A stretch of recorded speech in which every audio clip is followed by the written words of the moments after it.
नमस्कार विद्यार्थी मित्रांनो, स्वागत आहे तुम्हा सर्वांचं स्टडी हब या आपल्या शैक्षणिक यूट्यूब चॅनलमध्ये। मित्रांनो, जिल्हा परिषदेअंतर्गत आजच्या तारखेत म्हणजे 19 डिसेंबर 2023 रोजी सकाळच्या शिफ्टमध्ये जो पेपर झालेला आहे त्याचा ॲनालिसिस आपण या व्हिडिओच्या माध्यमातून करणार आहोत।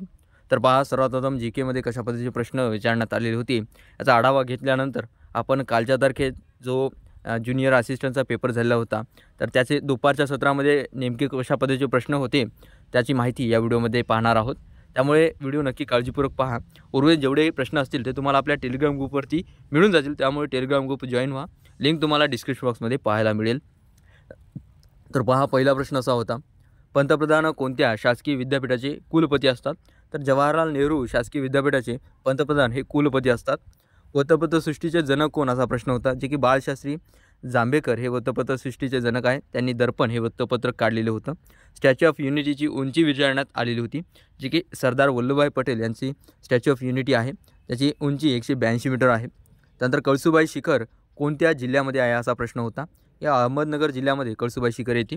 याची सविस्तर माहिती आपल्या वेगवेगळ्या टेस्ट सिरीज आपण घेतलेली आहे त्यामध्ये मिळून जाईल। एक स्वतंत्र अशी प्लेलिस्ट आहे आपल्या चॅनलवरती, ते तुम्ही नक्की पाहून घ्या।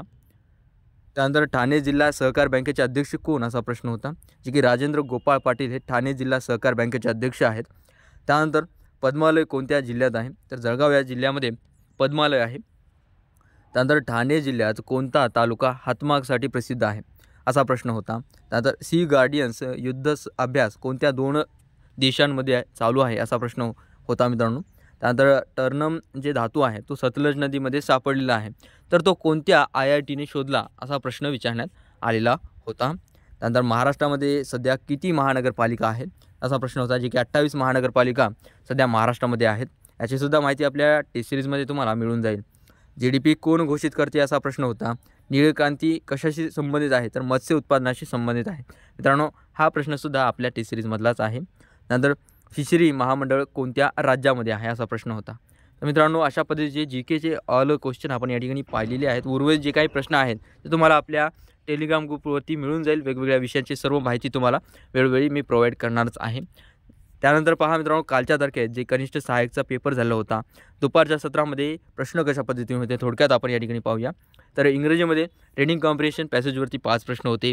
त्यानंतर फिल द करेक्ट वर्ड यावरती 5 प्रश्न, पॅराजंबलवरती 4 ते 5 प्रश्न, एरर डिटेक्शनवरती 4 ते 5 प्रश्न, fill in the blanks correct spelling यावरती 2 ते 3 प्रश्न इंग्रजीमध्ये अशा पद्धतीचे स्वरूपाचे प्रश्न होते। त्यानंतर GKमध्ये पहा, महाराष्ट्राचा पर्यटनमध्ये हिस्सा किती आहे असा प्रश्न होता। पहिले पर्यटन धोरण केव्हा जाहीर झाले? तर 1982ला ते जाहीर झाले होते। अयोध्येत यावर्षी किती दिवे लावले जाणार? तर 22.30 लाख दिवे लावले जाणार आहेत। MIDCचे नवे CEO कोण आहेत? द्राक्षांची राजधानी जी की नाशिक ही आहे। 37वे राष्ट्रीय खेळमध्ये सर्वाधिक पदके कोणी जिंकले असा प्रश्न होता। वर्ल्ड क्रिकेटमध्ये सर्वाधिक विकेट घेणारा कोण असा प्रश्न होता। रासायनिक उत्पादनमध्ये महाराष्ट्राचा वाटा किती?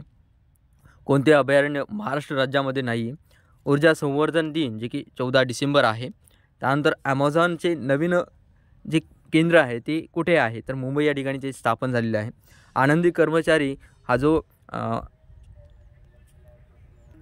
सर्वे केला जातो त्यामध्ये भारताचा कितवा क्रमांक आहे असा प्रश्न होता। त्यानंतर पहा, कोळसा सर्वाधिक मिळतो म्हणून त्याला कोळशाची राजधानी म्हणतात, तर ते कोणतं गाव आहे, शहर आहे? तर ते धनबाद आहे। त्यानंतर राजमा GI टॅग कोणत्या राज्याला मिळालेला आहे असा प्रश्न होता। त्यानंतर लक्षात घ्या मित्रांनो, जिल्हा विशेषवरती 3 प्रश्न होते। करंट अफेअर्सवरती एकूण 7 ते 10 प्रश्न विचारण्यात आले होते। त्यानंतर पहा, मराठीमध्ये उतार्यावरती 5, वाक्यातील चुका शोधा यावरती 5, वाक्य क्रमवारीत लावा यावरती 5, वचन यावरती 4 प्रश्न आणि समानार्थी शब्द 2 होते। ठीक आहे। त्यानंतर पहा, ॲप्टिट्यूड अँड रिझनिंगमध्ये स्पीड अँड डिस्टन्सवरती 2 प्रश्न, जिओमेट्री स्क्वेअर अँड ट्रायंगल्सवरती 1, सिम्प्लिफिकेशनवरती 3 ते 4 प्रश्न, नंबर सिरीजवरती 3 ते 4 प्रश्न, प्रॉफिट अँड लॉसवरती 2, ब्लड रिलेशनवरती 3, बॉक्स सिक्वेन्सेस यावरती 5 प्रश्न, रो अरेंजमेंटवरती 4 प्रश्न, कोडिंग डिकोडिंगवरती 1 ते 2 प्रश्न, how many digits alphabets in between forward and backward as per the alpha numerical order अशा स्वरूपाचे ॲप्टिट्यूड अँड रिझनिंगवरती प्रश्न होते।